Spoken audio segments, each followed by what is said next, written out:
тренингке келген кездегі А точкам ол өзіме деген сенімсіздік, жалқаулық, жігерсіздік.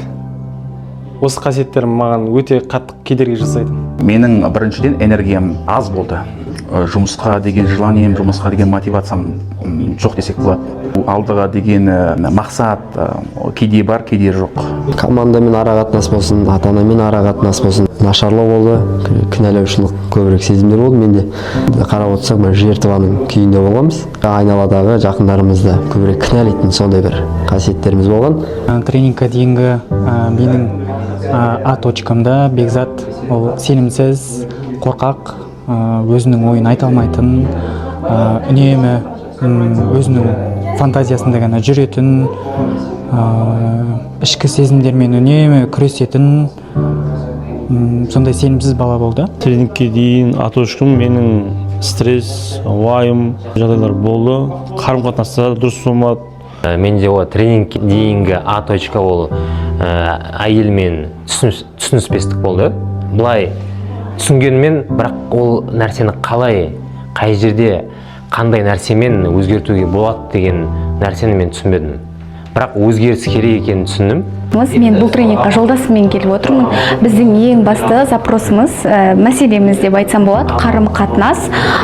Қарым-қатынас мәселесі болды. Менің осы тренингке келгенше А точкам өзіме бір сенімсіздік, одан кейін жаңағы бойымда бір ауыр жүк болып, сондай бір кеш-кешен еріншек, жата беретін сондай бір қасиеттер болып жүрді да, бір ештеңеге бір ниет жоқ, желание жоқ болып, сондай болды. Тренингтен кейінгі нәтижем өзіме деген сенімділігім күшейді, артты.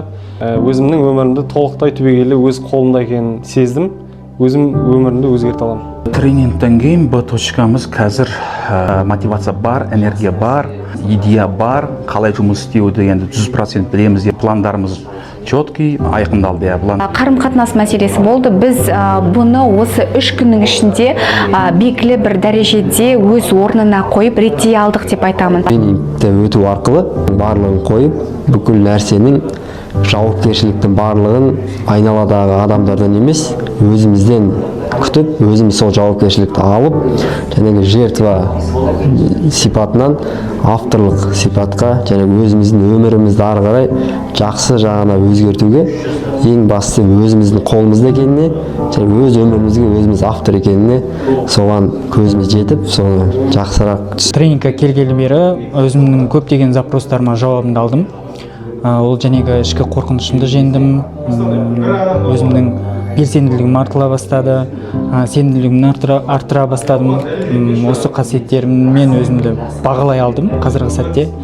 Және де тек қана жақсылық қасиеттер ғана емес, жаман қасиеттеріммен де мақтана алатын, және де соларды қабылдай алатын дәрежеге жетіп жатырмын. Тренингке келу арқылы өзімді қарым-қатынасымды дұрыс ұстадым. Аллаға шүкір, өкпе реніштерімді жіберіп, сәл өзімді жеңіл сезініп, бір тамаша көңіл күймен жүрмін. Менің нәтижем Б точкам ол мен қандай біраз нәрсе жасадым, кері ол жақсы әсерін берді. Қандай инструменттер қалай мен қолдануым керек, қалай жұмыс істеуім керек екенін түсіндім.